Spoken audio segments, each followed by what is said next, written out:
మిత్రులారా, ఒక ప్రశ్న నేను మీకు వేస్తాను. స్కామ్ అనే ఇంగ్లీష్ పదం ఉంది. Scam, SCAM, scam. ఈ స్కామ్ అనే పదాన్ని మనము తెలుగులోకి అనువదించాలనుకోండి, ఏమని అనువాదం చేస్తాము?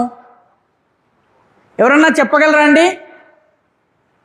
సరే, కుంభకోణం.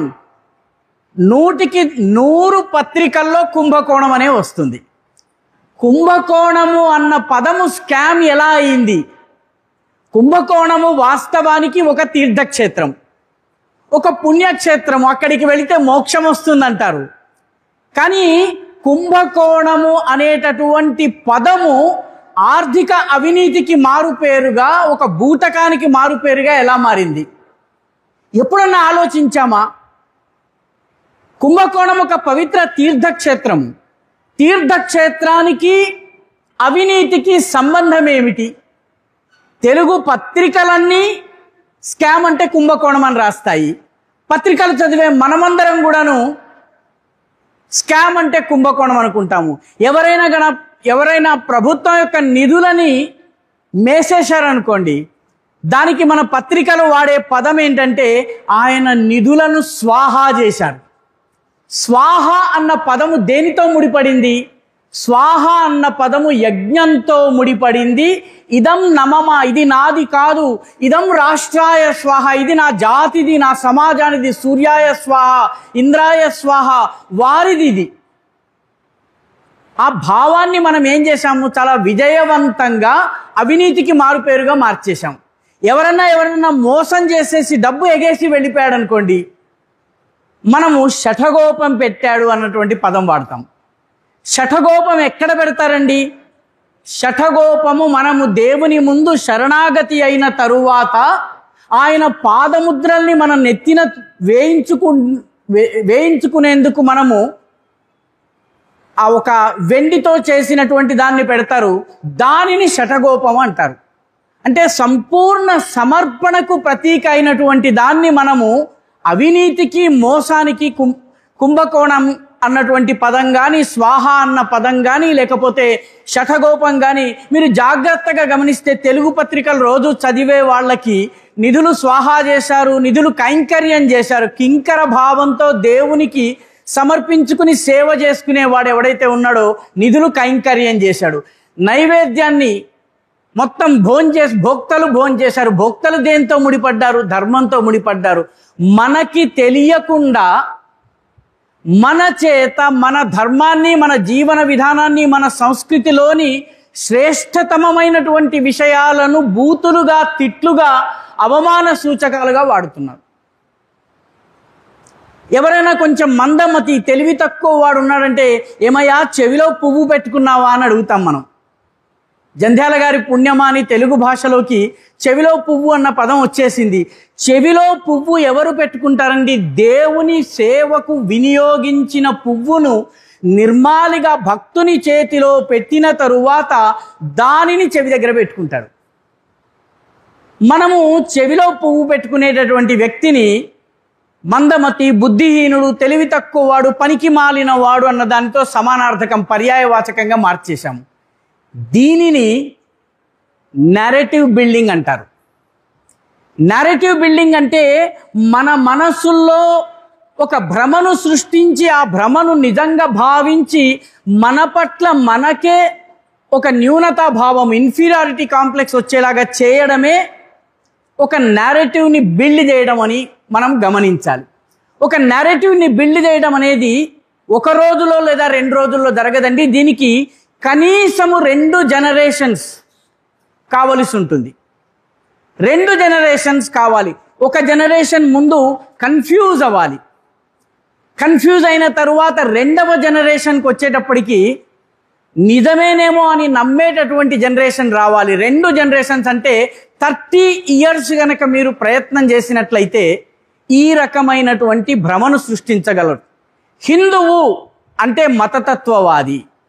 హిందుత్వం గురించి మాట్లాడటం అంటే వీడు చాదస్తుడు, లేకపోతే పాత చింతకాయ పచ్చడి. లేదా ధర్మం గురించి, దైవం గురించి బహిరంగంగా మాట్లాడటం అంటే అది సిగ్గుపడేటటువంటి విషయము.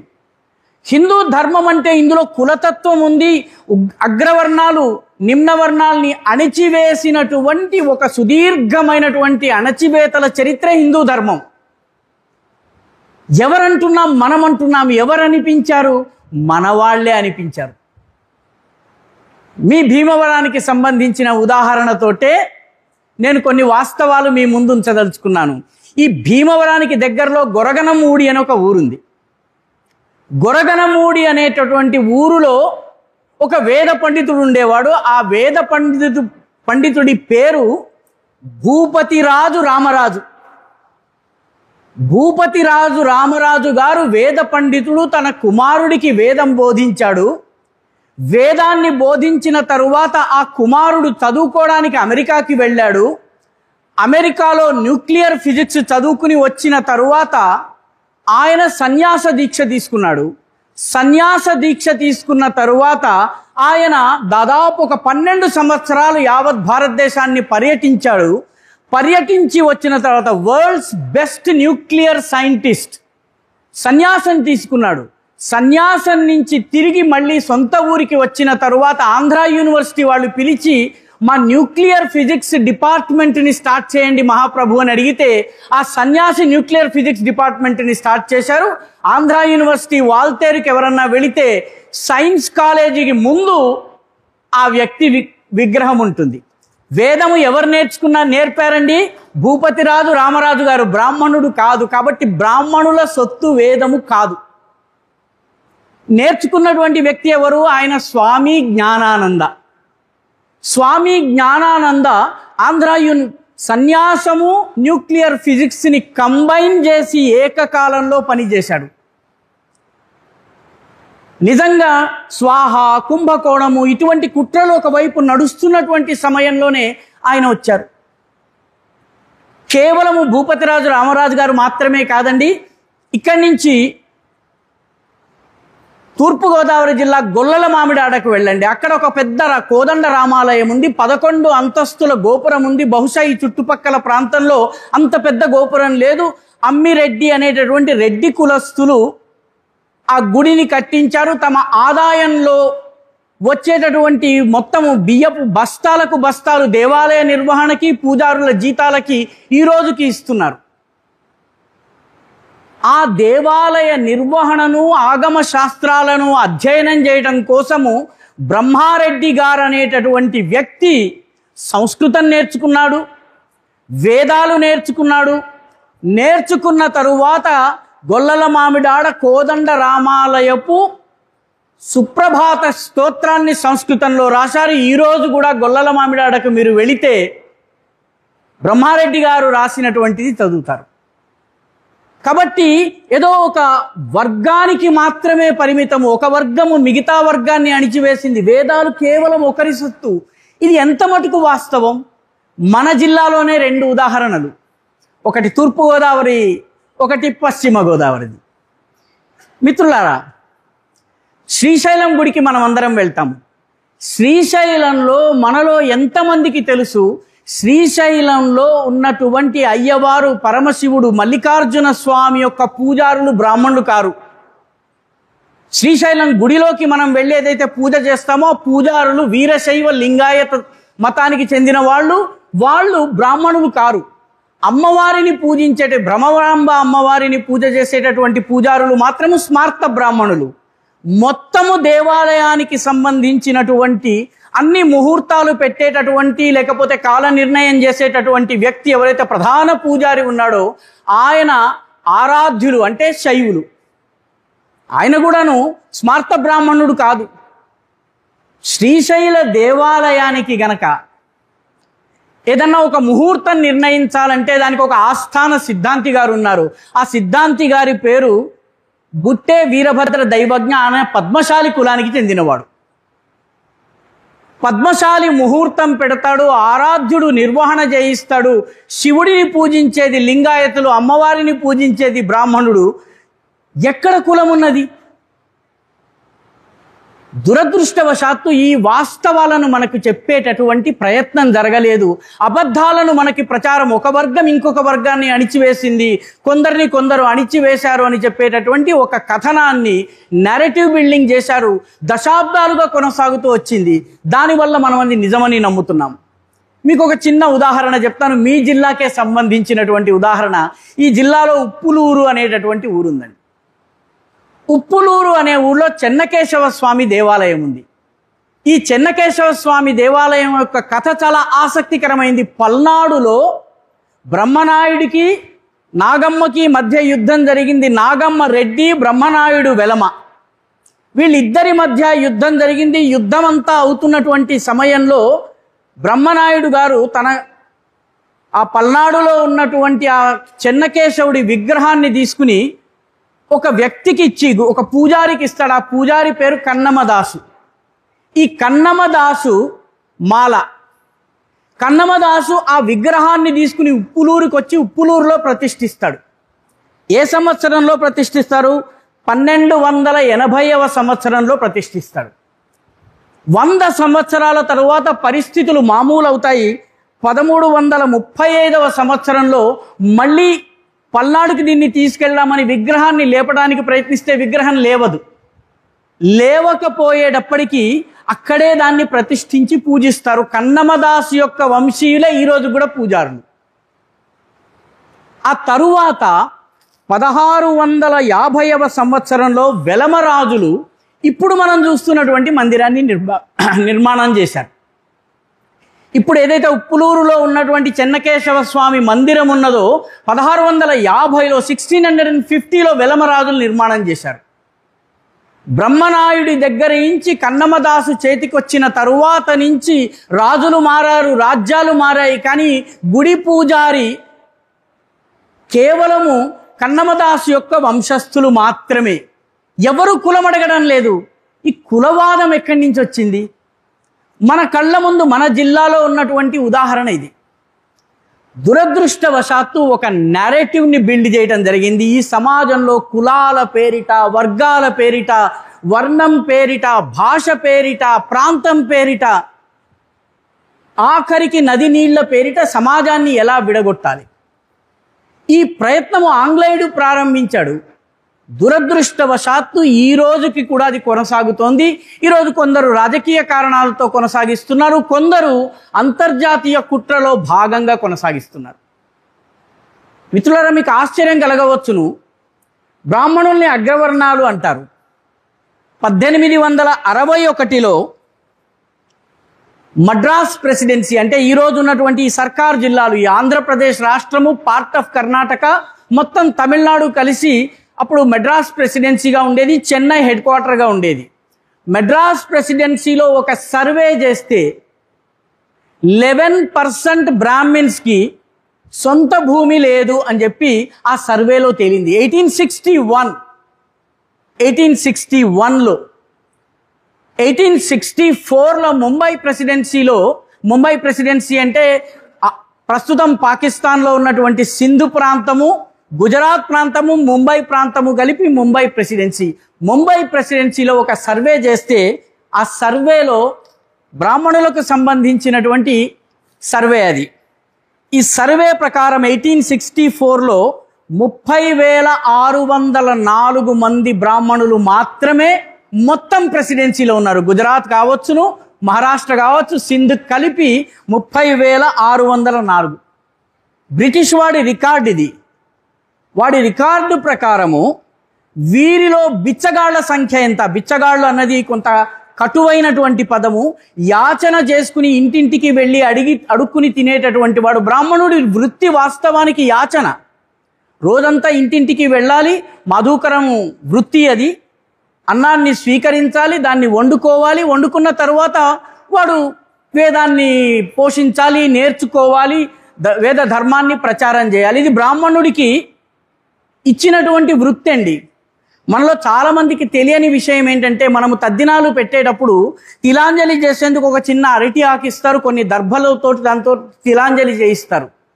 చేసిన తర్వాత ఆ ఆకుని పురోహితులను అడిగితే, ఏమండి దాన్ని మడిచేసి చూరులో పెట్టండి, ఇంటి ముందు కనపడేలాగా అంటాడు. చూరులో అందరికీ కనపడేలాగా ఎందుకు పెట్టాలి? ఎందుకు పెట్టాలంటే బ్రాహ్మణుడు భిక్షమెత్తుకునేందుకు, భిక్షాయాచన చేసేందుకు, అమ్మా మాధుకర వృత్తి కోసం నేను వచ్చానని చెప్పేటప్పుడు ఎవడు పడితే వాడి దగ్గర తీసుకోడు, వాడి ఇంటి దగ్గర చూస్తాడు. వాడి చూరు మీద దర్భపుల్లలు, అదేవిధంగా ఈ ఎండిపోయిన అరిటాకు ఉన్నట్టయితే వీడు పితృదేవతలకి శ్రాద్ధం పెడుతున్నాడు, పితృదేవతల ఆరాధన చేస్తున్నాడు, కాబట్టి he is fit to be approached. వాడి దగ్గరికి వెళ్ళి అన్నం పెట్టమని అడగాలి. ఇది మాధుకర వృత్తి. వాస్తవానికి బ్రాహ్మణుల వృత్తి యాచన ద్వారా జీవితం గడపాలి. అలాంటి వాళ్ళు ఎంతమంది ఉన్నారు? బొంబాయి ప్రెసిడెన్సీ యొక్క స్టాటిస్టిక్స్, బ్రిటిష్ వాడు ప్రచురించిన స్టాటిస్టిక్స్, 30,604 మందిలో 10,370 మంది యాచన ద్వారా పొట్టబోసుకునేవారు. 1/3 of the Brahmin community was begging to fill their stomach.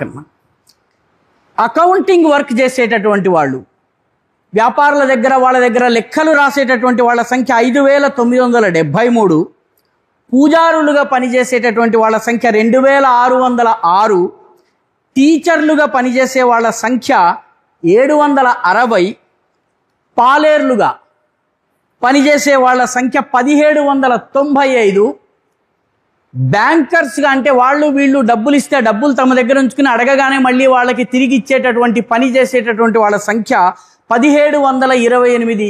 ఇది official statistics of the British government. ఎందుకంటే 1861 అంటే ఈస్ట్ ఇండియా కంపెనీ వెళ్ళిపోయి బ్రిటిష్ ప్రభుత్వము డైరెక్ట్గా టేక్ ఓవర్ చేసిన తర్వాత జరిగిన సర్వే.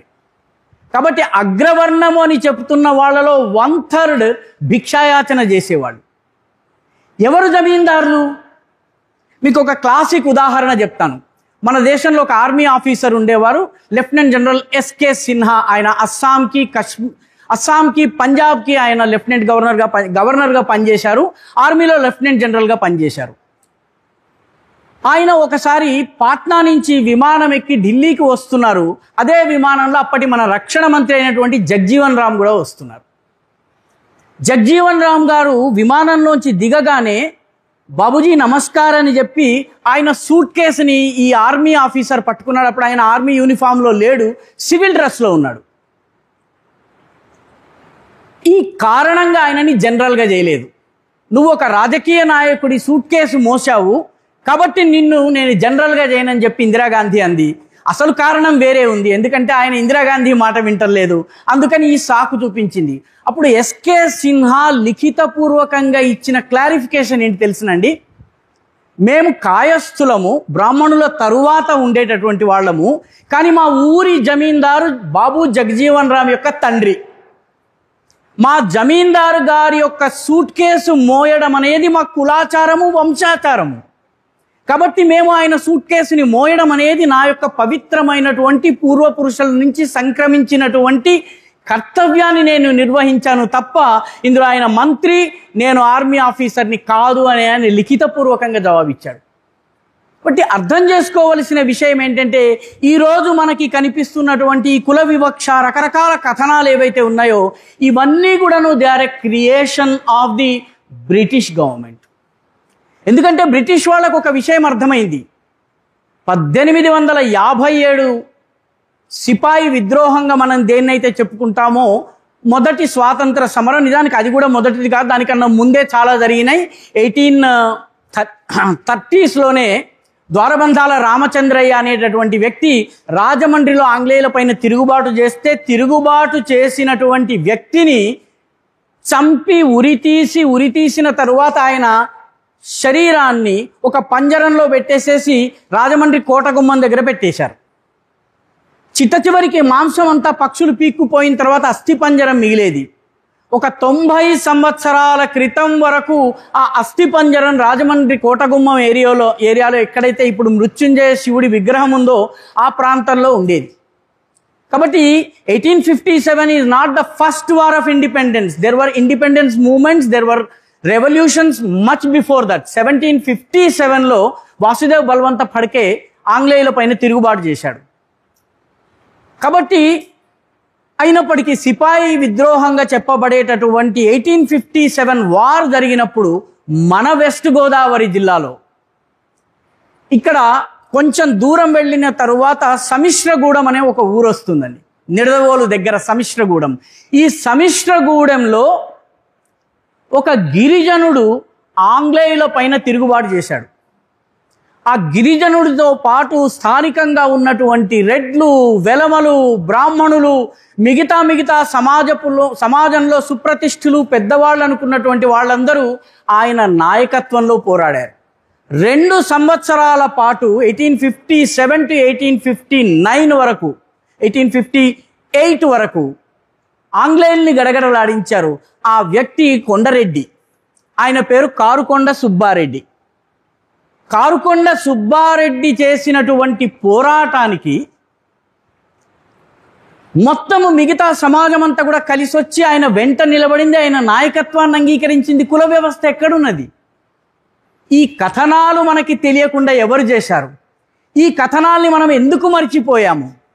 ఈ కథలను చెప్పేటటువంటి వాళ్ళు ఎక్కడికి వెళ్ళిపోయారు? ఇది ఆలోచించాల్సినటువంటి విషయము. నేడు మనము ఈ ఫాల్స్ నెరేటివ్స్కి వ్యతిరేకంగా పోరాటం చేయడం అంటే మన చరిత్రను మనం తెలుసుకోవాలి. కారుకొండ సుబ్బారెడ్డిని అరెస్ట్ చేసిన తరువాత ఆయనతో పాటు ఇంకొక వ్యక్తిని ఉరి తీస్తారు. మిగతా వాళ్ళందరినీ అండమాన్కి పంపిస్తారు. అండమాన్లోనే వాళ్ళు మగ్గి చనిపోయారు.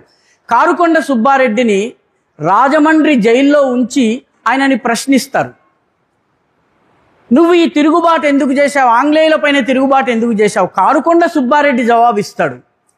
కారుకొండ సుబ్బారెడ్డి ఊరు లోపల ఉంటుంది. మన పోలవరం దాటిన తరువాత ఒక ఊరు ఉంటుంది. ఆ ఊరికి చెందినటువంటి వాడతను. ఆ ఊరి పేరు తక్షణం నాకు గుర్తు, కొరటూరు అనేటటువంటి ఊరు ఉందండి. ఆ కొరటూరుకి చెందినటువంటి వాడు. కారుకొండ సుబ్బారెడ్డి జవాబిస్తాడు, నేను నా నాయకుని ఆదేశం పాటిస్తున్నాను, ఆంగ్లేయులకు వ్యతిరేకంగా పోరాడమని నా నాయకుడు చెప్పాడు. ఎవరు నీ నాయకుడు అంటే, నా నాయకుడి పేరు నానాసాహెబ్ పేష్వా అన్నాడు. నానాసాహెబ్ పేష్వా ఎక్కడివాడు? నానాసాహెబ్ పేష్వా నేటి కాన్పూర్ ప్రాంతంలో ఉండేవాడు. అక్కడ 1857 తిరుగుబాటుకి నాయకత్వం వహించినటువంటి 4 ప్రధానమైనటువంటి నాయకుల్లో నానాసాహెబ్ పేష్వా, తాత్యా తోపే, ఝాన్సీ లక్ష్మీబాయి, కుమార్ జగదీష్ సింహ, ఈ 4 నాయకులు. నానాసాహెబ్ పేష్వా, కాన్పూర్కి చెందినటువంటి నానాసాహెబ్ పేష్వా ఆదేశాన్ని కొరటూరుకి చెందినటువంటి కారుకొండ సుబ్బారెడ్డి ఎలాగా పాటించాడు? ఆయనకు ఆ సూచన ఎలా అందింది? ఈ రోజు సెల్ ఫోన్ల జమానా, మనకి సెల్ ఫోన్ల యుగము. అక్కడ ఫోన్ చేస్తే ఇక్కడ సమాచారం అందుతుంది. టెలిగ్రాఫ్ల యుగము. అక్కడెక్కడో టెలిగ్రాఫ్ చేస్తే ఇక్కడ తెలుస్తుంది. కారుకొండ సుబ్బారెడ్డి అని కొండరెడ్డి కేవలము మోటు తెలుగు తప్ప మరొకటి తెలియనటువంటి వ్యక్తికి ఉత్తరాదిలోని నానాసాహెబ్ పేష్వా హిందీలో జారీ చేసినటువంటి పత్రం ఎలా అందింది? ఈ ప్రశ్న మనం వేయడం లేదు. ఎందుకంటే మనకి కారుకొండ సుబ్బారెడ్డి గురించి తెలియదు. కారుకొండ సుబ్బారెడ్డి గురించి ఎందుకు తెలియదు?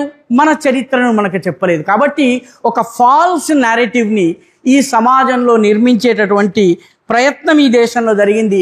ఆ కుట్రని మనం అర్థం చేసుకున్నట్లయితే మనం ముందుకు వెళ్ళవచ్చు. మిత్రులారా, 1857 యుద్ధంలో ఆంగ్లేయులకు ఒక విషయం అర్థమైంది. అదేంటంటే, ఈ దేశంలో ఉత్తరం నుంచి దక్షిణము, తూర్పు నుంచి పడమర వరకు ఉన్నటువంటి భారతీయులందరూ వేర్వేరు భాషలు మాట్లాడవచ్చు, వీళ్ళది వేర్వేరు ఆహార విహారాలు ఉండవచ్చు, వేర్వేరు రకాల బట్టలు ధరించేటటువంటి పద్ధతి ఉండవచ్చును. కానీ వీళ్ళందరూ ఒకటి, వీళ్ళందరూ కలిసికట్టుగా పోరాడగలరు. వీళ్ళందరూ కలిస్తే మనం పనికిరాం. కాబట్టి 1857 యుద్ధము జరిగినటువంటి 4 సంవత్సరాల తరువాత కులపరమైనటువంటి అధ్యయనాలు ప్రారంభమైనాయి. ఈ దేశంలో సెన్సస్ జరిగింది. చాలామందికి తెలియని విషయం ఏంటంటే, ఫస్ట్ సెన్సస్ 1871లో జరిగింది. ఆ తర్వాత సెన్సస్ 1881లో జరిగింది. 1881 census is the most authentic, first authentic census. దానిలో కులాలను ఫిక్స్ చేసేశారు. నేను ఫలానా కులస్తుని, కానీ నేను వేరే ఉద్యోగం చేసి నేను ఆ కులస్తుడిగా మారవచ్చును. సోషల్ మొబిలిటీ ఉండేది. లేదు లేదు, నీ కులము ఫలానా కాబట్టి ఇదే మేము నమోదు చేస్తాము, ఇది ఈ కులమే నీది. అదే కాకుండా వాడు ఒక హైరార్కీని ఫిక్స్ చేశాడు. వీడు పైన, వీడు కింద, వీడు మధ్య అని చెప్పి ఒక హైరార్కీని ఫిక్స్ చేశాడు. ఎక్కడి నుంచి తీసుకొచ్చి ఫిక్స్ చేశాడు? ఇది మన దేశంలో వీడు పైన వాడు కింద లేదండి. చాలామందికి మాదిగ కమ్యూనిటీకి కూడా ఒక పూజారులు ఉన్నారన్నటువంటి విషయం మనలో చాలామందికి తెలియదు. మాదిగ కమ్యూనిటీకి నులక చందయ్యలు అనేటటువంటి కమ్యూనిటీ పూజారి. బహుశా ఇక్కడ ఉన్న వాళ్ళు చాలామంది ఆ పేరు కూడా వినుండరు. ఈ నులక చందయ్యలు జంధ్యం ధరిస్తారు, విభూతి పూసుకుంటారు, ధోవతి ధరిస్తారు, తాళపత్రాలని చేతిలో పెట్టుకుని వచ్చి పూజ చేసావు. ఇవంతా కూడా ఒక 40 years 50 years క్రితం వరకు మన మధ్య ఉన్నాయి. ఈరోజు లేవు దురదృష్టవశాత్తు. ఎందుకంటే మనము ఈ పాశ్చాత్య నేరేటివ్కి బానిసలైపోయాం. కాబట్టి ఈ సమాజంలో హెచ్చు తగ్గులు లేవు. కానీ ఆంగ్లేయుడు హైరార్కీని ఫిక్స్ చేశాడు, సోషల్ హైరార్కీని ఫిక్స్ చేశాడు. ఫిక్స్ చేసేటప్పుడు ఎవడు పైన ఎవడు కింద, దీని ఎక్కడి నుంచి వచ్చింది? ఇది ఈ పైన కింద అన్న ఆలోచన మన దగ్గర లేదండి. కపిలేశ్వరపురంలో కమ్మవాడు జమీందారు అవుతాడు. మన పక్కన ఉన్నటువంటి తూర్పుగోదావరి జిల్లా జమీందారు ఆయన కమ్మ. కొన్ని చోట్ల వెలమ ఉన్నారు, వెంకటగిరిలో వెలమ ఉన్నారు, ఇంకొక చోట తెలంగాణలో చాలా చోట్ల బ్రాహ్మణులు జమీందారులుగా ఉన్నారు. కాబట్టి ఈ తరహా జగ్జీవన్ రామ్ ఉదాహరణ మీకు ఇవ్వనే ఇచ్చాను. కాబట్టి దీన్ని డివైడ్ చేయడం కోసం ఆంగ్లేయులు ఈ సోషల్ హైరార్కీని ఫిక్స్ చేసి ఎవడు పైన ఎవడు మధ్య ఎవడు కింద, ఎవడి పైన ఎవడు ఎవడి కింద ఎవడు అన్నటువంటిది ఒకటి ఫిక్స్ చేశాడు. ఇది ఎక్కడి నుంచి వచ్చింది? పోర్చుగీసు ప్రజలలోనే కొందరు అస్పృశ్యులు ఉండేవాళ్ళు, అన్టచబుల్స్ ఉండేవాళ్ళు. వాళ్ళని కగోట్స్ అంటారు. దయచేసి ఇంటర్నెట్లో వెళ్ళి మీరు కనుక వెతికితే CAGOTS కగోట్స్ అని చదివితే మీకు వచ్చేస్తుంది. ఈ Cagots were outcasts, untouchables in the Portuguese society. ఈ కగోట్ గ్రూప్ ఏదైతే ఉందో ఇట్ వాజ్ నోన్ యాజ్ కాస్టా, COSTA. ఈ కాస్టా అన్న పదం నుంచి క్యాస్ట్ వచ్చింది. ఈ క్యాస్ట్ అన్న పదము ఇంగ్లీష్లో లేదు, ఈ క్యాస్ట్ అన్న పదము సంస్కృతంలో లేదు. ఈ క్యాస్ట్ అన్న పదము ఈరోజు సర్వసాధారణ భారతీయుడి నోట్లోకి ఎట్లా వచ్చింది? పోర్చుగీసు వాడు పెట్టినటువంటి విషబీజాన్ని మనం యాక్సెప్ట్ చేశాం. కాబట్టి మీ క్యాస్ట్ ఏమిటి? నువ్వే క్యాస్ట్కి చెందినవాడు? Caste is not Indian. భగవంతుడు చెప్పింది చాతుర్వర్ణం మయా సృష్టం గుణ కర్మ విభాగశ, 4 వర్ణాలు. కానీ బ్రిటిష్ వాడు ఈ రకంగా డివైడ్ చేశాడు. 1881లో ఫస్ట్ టైం సోషల్ హైరార్కీని ఫిక్స్ చేశాడు. రిస్లే అని ఒక ఆఫీసర్ వచ్చాడు. ఆ ఆఫీసరు ముక్కు సైజుని బట్టి ఎవడు అగ్రవర్ణమో ఎవడు నిమ్నవర్ణమో డిసైడ్ చేశాడు. కోటేరు లాంటి ముక్కు ఉంటే వీడు అగ్రవర్ణం, బాగా ఎవరైతే చప్పిడి ముక్కు ఉంటుందో వాడు నిమ్నవర్ణము. నాది కోటేరు కాదు, చప్పిడి ముక్కు కాదు, ఈ రెండింటి మధ్య ఉంది, నేనే కులము. కానీ ఆ రిస్లే తీసుకొచ్చినటువంటి థియరీ 1905 వరకు ఇండియాలో రాజ్యం వెళ్ళింది. ఆ తర్వాత అది అన్సైంటిఫిక్ అని ప్రూవ్ అయింది, దాన్ని తీసేశారు. కానీ ఉచ్చ నీచ భేదాలను అక్కడ తీసుకొచ్చారు. ఆంగ్లేయులు ఆ సమయంలోనే ఈ దేశంలో సర్వే ఆఫ్ ఇండియాని ప్రారంభించారు, జూలాజికల్ సర్వేని ప్రారంభించారు, జియోలాజికల్ సర్వేని ప్రారంభించారు, బొటానికల్ సర్వే ఆఫ్ ఇండియాని ప్రారంభించారు, జియోలాజికల్ సర్వే ఆఫ్ ఇండియాని, జువలాజికల్ సర్వే ఆఫ్ ఇండియాని, ఆర్కియలాజికల్ సర్వే ఆఫ్ ఇండియా, వీటన్నిటినీ ఆంగ్లేయులు ప్రారంభించారు. ఎందుకంటే ఎన్ని రకాలుగా ఈ దేశాన్ని విభజించవచ్చును. ఆంథ్రోపాలజికల్ సర్వే ఆఫ్ ఇండియా ఒకటి కూడా వచ్చింది. ఆంథ్రోపాలజీ ప్రకారము దేశాన్ని ఎలా విడగొట్టవచ్చు. దీనిని వాళ్ళు కొనసాగించే క్రమంలో 1870లో ఒక ఆఫీసర్ ఉన్నాడు. ఆయన కలకత్తాలో ఉన్నాడు. ఆయన పేరు W హంటర్. ఇక్కడ B.Ed చేసిన వాళ్ళు ఎవరన్నా ఉంటే వాళ్ళు హంటర్ పేరు విని ఉంటారు. ఎందుకంటే హంటర్స్ బుక్ ఆన్ ఎడ్యుకేషన్ ఈ రోజుకు కూడాను మనకి ఎడ్యుకేషన్ BEd కోర్సులో నేర్పిస్తూ ఉంటారు. ఈ హంటర్ గారు W హంటర్ అనేవాడు 3 పుస్తకాలు రాశాడు. ఒకటి how to corrupt the Indian education system, వాడి ఎడ్యుకేషన్ సిస్టమ్ ద్వారా భారతీయుల్ని ఏ రకంగా విధ్వంసం చేయవచ్చును, ఎలా విభజనం తీసుకుని రావచ్చు అన్నది చెప్పాడు. దాన్ని ఈ రోజుకి మన BEd పాఠ్య పుస్తకంలో పాఠ్యాంశంగా మనం ఉంచాం. ఇప్పటికీ తొలగలేదు అది. It needs a very long fight to remove hunters ideas on education. రెండవది ఆయన ఒక పుస్తకం రాశాడు, ఇండియన్ ముసల్మాన్స్. ఆ పుస్తకం 1870లో పబ్లిష్ అయిందండి. 1871లో ఇండియన్ ముసల్మాన్స్ అన్నటువంటి పుస్తకం రాసినటువంటి 5-6 సంవత్సరాలకే ఉత్తరప్రదేశ్లోని అలీగఢ్లో ఆంగ్లో మహమ్మదన్ ఓరియంటల్ స్కూల్ అనేటటువంటి స్కూల్ని స్టార్ట్ చేశారు. దానికి హెడ్ మాస్టర్గా థియోడర్ బెక్ అనేటటువంటి ఆంగ్లేయుడు వచ్చాడు. ఆ తరువాత ఈ ఆంగ్లో మహమ్మదన్ ఓరియంటల్ స్కూల్ కాస్త అలీగఢ్ ముస్లిం యూనివర్సిటీ. అలీగఢ్ ముస్లిం యూనివర్సిటీ యొక్క ప్రోడక్ట్స్ ఈ దేశాన్ని రెండుగా విభజించారు. అలీగఢ్ ముస్లిం యూనివర్సిటీ యొక్క ఫేమస్ విద్యార్థుల ఫోటోలు అలీగఢ్ యూనివర్సిటీ యొక్క గోడల మీద ఉంటాయి. దానిలో అతి ప్రముఖంగా ఉన్నటువంటి ఫోటో మొహమ్మద్ అలీ జిన్నాది. మొహమ్మద్ అలీ జిన్నా ఫోటో తీయాలి అంటే అలీగఢ్ ముస్లిం యూనివర్సిటీ విద్యార్థులు సమ్మె చేశారు.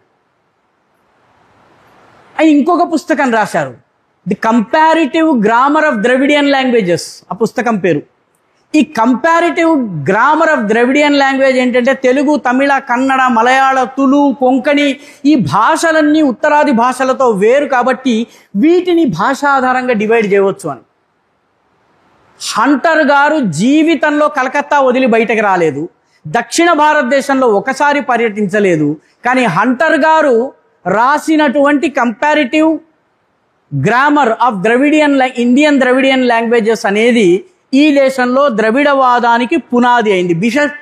ఆయన రాసిన తరువాత బిషప్ కాల్డ్వెల్ వచ్చారు. కాల్డ్వెల్ గారి గురించి ఇందాకే మన ఒబిలిశెట్టి శ్రీ వెంకటేశ్వర్లు గారు ప్రస్తావించారు. బిషప్ కాల్డ్వెల్ తమిళనాడుకి చెందినవాడు.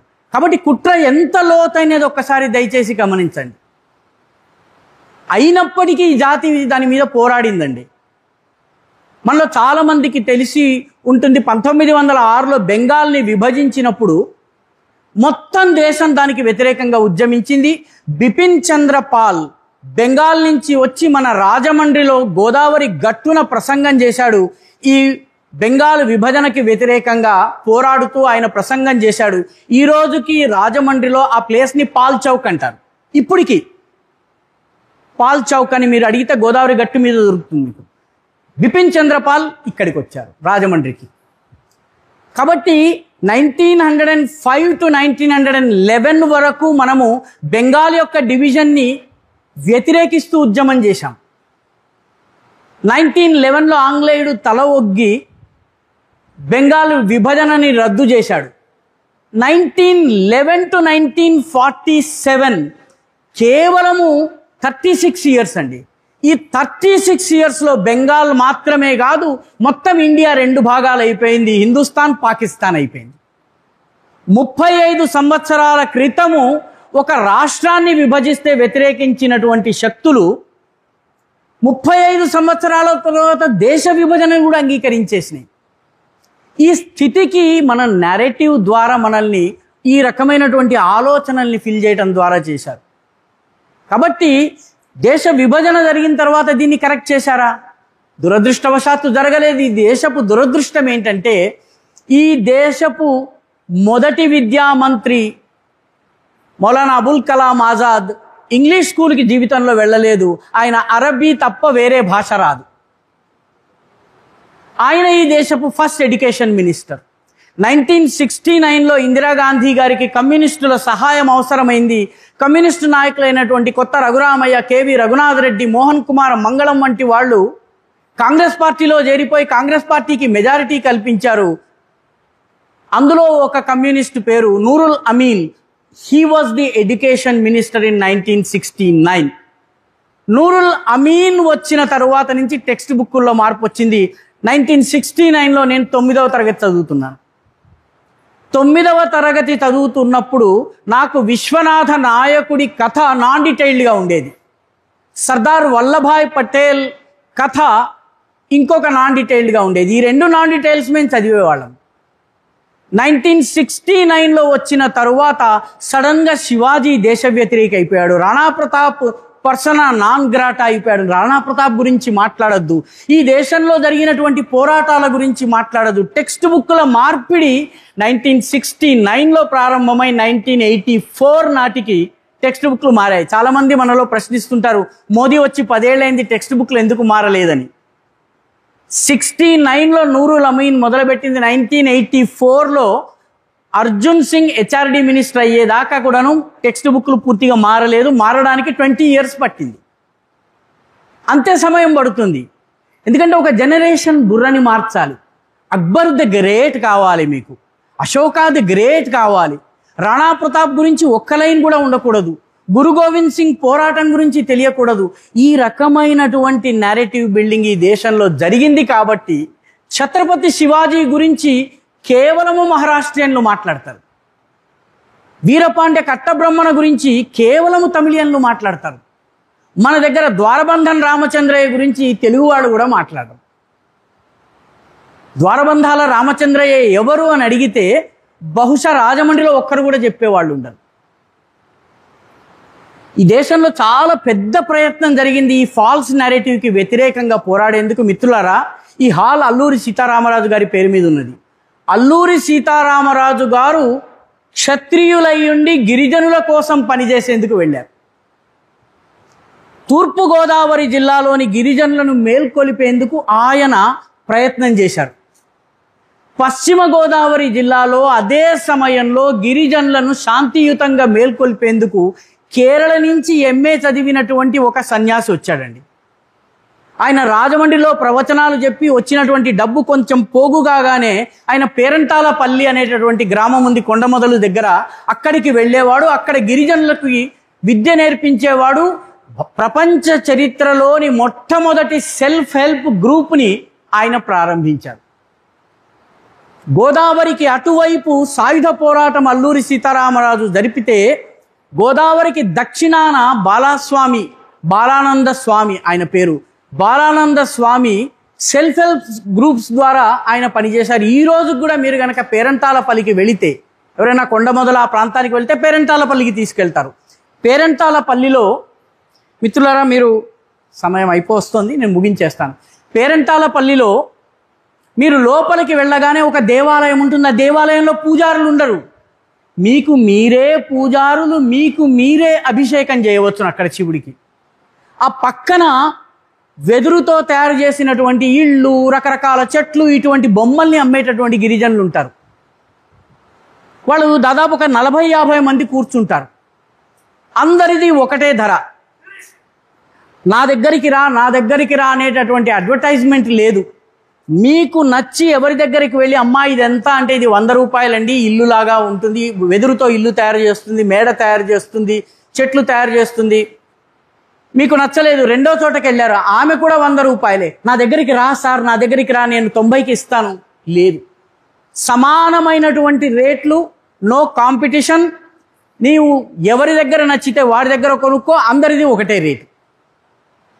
ఈ రోజుకి, ఎందుకంటే అక్కడికి మన ఆధునిక విద్య వెళ్ళలేదు కాబట్టి, ఆంగ్లేయుల యొక్క ప్రభావము, ఆ తరువాత వచ్చినటువంటి కుహనా సెక్యులర్ ప్రభుత్వాల ప్రభావం వెళ్ళలేదు కాబట్టి, పేరంటాలపల్లిలో బాలానంద స్వామి ప్రారంభించినటువంటి ధార్మిక సంస్కరణ, ఆర్థిక సంస్కరణ ఈ రోజుకి కొనసాగుతున్నాయి. మన పశ్చిమ గోదావరి జిల్లా సంగతి చెప్తున్నాను.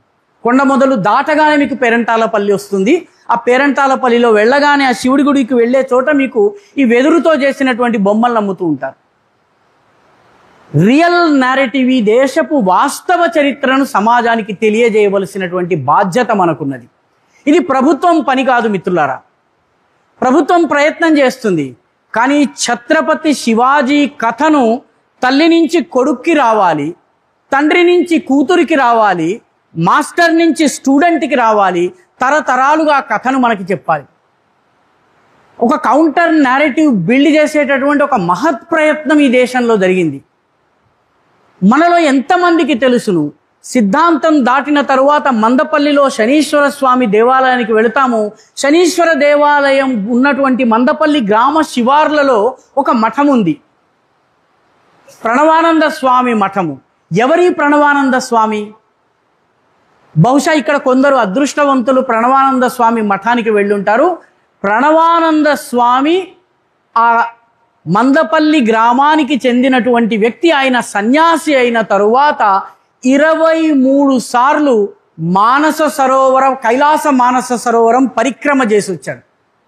ప్రణవానంద కైలాస మానస సరోవర్ అని మీరు ఇంటర్నెట్లో టైప్ చేస్తే ఆయన రాసినటువంటి కైలాస మానస సరోవరం యొక్క జియాలజీ మొత్తం, అక్కడ ఉన్నటువంటి వెదర్ రిపోర్ట్ మొత్తం, అన్ని రిపోర్ట్లు ఇచ్చి చైనా ఏ కుట్రలు చేసి టిబెట్ని ఆక్రమిస్తుందో ఇవన్నీ ఆయన వివరించాడు. 6 సార్లు ఆయన చెప్పులు లేకుండా పూర్తిగా అక్కడ ఉన్నటువంటి మానసరోవరం గడ్డగట్టిన తర్వాత దాని మీద నడిచి ప్రదక్షిణం చేశాడండి. 26 times ప్రదక్షిణం చేశాడు ఆయన. ప్రతిసారి రాగానే నెహ్రూ గారికి లేఖ రాసేవాడు, అయ్యా ఇది పరిస్థితి. అక్కడ ఉన్నటువంటి భారత ప్రభుత్వానికి లేఖ రాసేవాడు, ఇది పరిస్థితి, చైనా అక్కడ తన దుశ్చర్యలను చేస్తోంది, టిబెటర్లను ఆక్రమిస్తోంది, కైలాస్ మానసరోవరం దగ్గర వాళ్ళ అటామిక్ పరీక్షలు జరుగుతున్నాయి, ఇవన్నీ కూడా ఆయన లేఖలు రాసేవాడు. సౌత్ బ్లాక్లో దాన్ని చెత్తబుట్టలో పారేసేవాళ్ళు. 26వసారి ఈయన ప్రదక్షిణ చేస్తూ ఉండగా ఈయన జోలెను ఈయన నిద్రిస్తున్న సమయంలో చైనా వాళ్ళు చెక్ చేశారు. చెక్ చేస్తే అందులో ఒక రైఫిల్ బయటపడింది. ఈయన దగ్గర రైఫిల్ ఎలా వచ్చింది అని చెప్పి నన్ను పట్టుకోవడానికి ప్రయత్నిస్తే ఈయన పారిపోయి ఎలాగో అలా ప్రాణాలు దక్కించుకుని వచ్చారు. 26వసారి ప్రభుత్వానికి లేఖ రాసిన తర్వాత ఆయన వచ్చేసి పాపం మందపల్లి దగ్గర ఉన్నటువంటి అక్కడ భారతదేశంలోనే అతిపెద్ద శ్రీచక్రాన్ని స్థాపించి దాని నిత్య నిరంతర పూజలు, ఈ దేశం బాగుపడాలంటే ఇంకా అమ్మవారు తప్ప మరొకరు లేదు అని చెప్పి ఆయన పాపం ఇంకా చిట్ట చివరి స్టేజ్లో అక్కడే గడిపి చనిపోయారు. మీరు ఆ ఆశ్రమానికి వెళితే ఆయన గురుభాయిలందరి ఫోటో, ఒక పెద్ద ఫోటో ఉంటుందండి. 1962లో చైనా యుద్ధం చేసింది. యుద్ధం చేసేటప్పటికి అప్పుడున్నటువంటి ప్రభుత్వం హఠాత్తుగా మేల్కొంది. ఏమిటి చైనా ఎందుకు ఇలా దాడి చేసింది, అసలు ఏమిటి కథ అంటే ఎవరో చెప్పారు, అయ్యా ఫలానా ప్రణవానంద అనే ఆయన ఇలాగ 20 లేఖలు రాశారండి మీకు అన్నారు. అవునా, తీయండి ఆ లేఖలన్నీ తీయండి. అన్ని లేఖలు చూశారు. చూసిన తర్వాత అయ్యో ఎంత అన్యాయం జరిగిపోయిందని ప్రణవానందజీని పిలిపించారు ఢిల్లీకి. ఆయన అన్నారు, ఇప్పుడు ఇంకా నేను ఢిల్లీకి రావడం వల్ల ఉపయోగం లేదు, నన్ను నా శ్రీచక్రార్చన చేయండి, ఈ దేశాన్ని దేవుడు తప్ప ఇంకెవడు బతికించలేడు. ఆయన వెళ్ళిపోయారు. అయితే వెళ్లే ముందు ప్రభుత్వం ఒక పని చేసింది. 1962 వార్ అయిన తర్వాత ఆయనకి పద్మశ్రీ ఇచ్చిందండి. మీరు కనుక ఆశ్రమానికి వెళితే ఆ పద్మశ్రీ కూడా చూడవచ్చు మీరు. ఇంత పెద్ద కౌంటర్ ఎఫర్ట్ కూడా జరిగింది. దురదృష్టవశాత్తు కోట వెంకటాచలం గారు వాస్తవ చరిత్రను చెప్పేందుకు బ్రహ్మాండ కలిశక విజ్ఞానము, plot on chronology of India, ఈ రకమైనటువంటి నేపాళ రాజవంశ చరిత్ర, కశ్మీర రాజవంశ చరిత్ర అనేక పుస్తకాలు రాశారు. దాని ఆధారంగా కవి సామ్రాట్ విశ్వనాథ సత్యనారాయణ గారు పురాణ వైర గ్రంథమాల అనేటటువంటి 17 పుస్తకాలు రాశారండి. విశ్వనాథ సత్యనారాయణ రాసినటువంటి పుస్తకాల్ని మనలో ఎంతమంది చదువుతున్నాం? కాబట్టి కౌంటర్ నేరేటివ్ని బిల్డ్ చేయాలన్నట్టయితే we need to go back to the roots. వాస్తవ చరిత్రను ఈ జాతికి చెప్పాలి. మన కొత్త తరం ఏదైతే ఉందో, ఇప్పుడిప్పుడే అంకురిస్తున్నటువంటి ఈ తరాన్ని మేల్కొలిపేందుకు వాళ్ళకు వాస్తవ చరిత్రను చెప్పాలి. తెలంగాణకి చెందిన వాడిని నేను. తెలంగాణలో మీరు హైదరాబాద్ నుంచి ఒక 4 kilometers ఎక్కడ పర్యటన చేసినా మీకు దారిలో అయితే వివేకానందుడి విగ్రహమో ఛత్రపతి శివాజీ విగ్రహమో కనిపిస్తుంది. అక్కడ సమాజం మేల్కొనడానికి ఇది మేల్కొన్నది అనడానికి. ఎందుకంటే మిగతా రాజకీయ నాయకుడి విగ్రహం పెట్టడానికి డబ్బులు వస్తాయి, విగ్రహం చౌక ధరలో ఇప్పించేటటువంటి రాజకీయ వ్యవస్థ ఉంది. ఆ విగ్రహాన్ని ఆవిష్కరించేందుకు నాయకుడు ఉన్నాడు. ఆ నాయకుడు పోగానే, పార్టీ పోగానే విగ్రహాన్ని పట్టించుకునేవాడు ఉండడు. వివేకానందుడు, అదేవిధంగా ఛత్రపతి శివాజీ విగ్రహం ఈరోజు గ్రామ గ్రామాన ఎలా వెలుస్తున్నాయి? ఎందుకంటే మనం కౌంటర్ నేరేటివ్ బిల్డ్ చేస్తున్నాం. ఈ వాస్తవ చరిత్రను ఈ సమాజానికి చెప్పి వాస్తవ కథనాన్ని మనము చెప్పేటటువంటి ప్రయత్నము చేయకపోయినట్లయితే రానున్న రోజుల్లో విదేశీ శక్తులు ఈ దేశాన్ని కబళించుకుంటాయి. విదేశీ శక్తులు అనేక రకాల ప్రయత్నాలు చేస్తున్నాయి. ఈ ప్రయత్నాలను అర్థం చేసుకోవలసిన అవసరం ఉంది. వాటికి సంబంధించినటువంటి అధ్యయనం మనం కొనసాగించాలి. అనేక మంది జాతీయవాదులు అనేక విషయాల్ని బయటకు తీసుకొస్తున్నారు. ఉదాహరణకి మీరు పి గురూస్ వంటి ఛానల్ కావచ్చును, జైపూర్ డైలాగ్స్ వంటి ఛానల్ కావచ్చును, నేషనలిస్ట్ హబ్ వంటి ఛానల్ కావచ్చును, వీళ్ళందరూ ఒక మహత్తరమైనటువంటి ప్రయత్నం చేస్తున్నారు. ఈ వాస్తవ నేరేటివ్ని మనం తెలుసుకున్నట్లయితే మనము దీనిపైన పోరాడగలము. మిత్రులారా, అంతిమంగా విజయం మనదే, కానీ దానికోసము మనము పోరాటం కొనసాగించాలి. ఆ పోరాటము కొనసాగించే ప్రయత్నంలో ఫాల్స్ నేరేటివ్ ఏమిటో మనకి తెలిసినట్టయితే ట్రూ నేరేటివ్ ఏమిటో మనమే తయారు చేసుకోగలం. ఇక్కడ నుంచి కొంచెం దూరం వెళ్తే ఏలూరు వస్తుంది. ఏలూరులో 1921లో ఒక 20 సంవత్సరాల మహిళ మహాత్మా గాంధీ వచ్చినప్పుడు మహాత్మా గాంధీ గారికి సేవ చేసి 400 తులాల తన బంగారాన్ని ఆయన పాదాల దగ్గర సమర్పించింది. నువ్వు తిలక్ స్వరాజ్ నిధి కోసం వచ్చావు, ఇదిగో ఇది నా వంతు అని ఇచ్చింది. ఆ బంగారం చూసి గాంధీ గారు ఆశ్చర్యపోయారు. ఇంత బంగారం మీ అమ్మా నాన్నకి చెప్పావా అమ్మా అంటే, నాకు వివాహమైంది, ఇది నా స్త్రీధనం, తీసుకోండి అంది. గాంధీ గారు తల్లిదండ్రుల్ని పిలిపించి అడిగి నిజంగానే ఈ అమ్మాయి 400 తులాలు ఇస్తోందని రుజువు చేసుకున్న తర్వాత తీసుకుని కన్నీళ్లతో ఆ 20 ఏళ్ల అమ్మాయిని ఆయన ఆశీర్వదించారు. మాగంటి అన్నపూర్ణమ్మ గారు ఈ సంవత్సరం ఆమెకి 125 సంవత్సరాలు నిండుతాయి. ఆమె 29 సంవత్సరాలకే చనిపోయిందండి. భర్త ఫారిన్లో చదువుకుని వస్తే నువ్వు ఇంట్లోకి రావడానికి ముందు నీ కోటు సూటు బూటు అంతా బయటే విప్పి ఖద్దరును ధరించి వస్తే తప్ప నువ్వు ఇంట్లోకి రావడానికి వీల్లేదన్నది మాగంటి అన్నపూర్ణమ్మ గారు. 29 సంవత్సరాలకు ఆమె చనిపోయిందండి. ఇటువంటి కథనాలను మనము సమాజానికి చెప్పవలసినటువంటి అవసరం ఉంది. ఈ కథల్ని మనము చెప్పినప్పుడు ఈ జాతి మేల్కుంటుంది. తద్వారా మనము ఈ సైద్ధాంతికమైనటువంటి పోరాటం ఏదైతే ఉందో దాన్ని కొనసాగిస్తాము. మిత్రులారా, చాలా సుదీర్ఘమైనటువంటి అనేక అంశాలు ఉన్నాయి. కానీ వాతావరణం మనకి అనుకూలంగా లేకపోయినప్పటికీ ఇంత పెద్ద సంఖ్యలో మీరు వచ్చారు. 9 కావస్తున్నా కూడా మీరు ఎవరు కదలడం లేదు. ఇది మన పోరాటము విజయవంతం అవుతుందని చెప్పడానికి ఇంతకన్నా గొప్ప ఉదాహరణ అక్కర్లేదు. మీ అందరికీ ధన్యవాదాలు.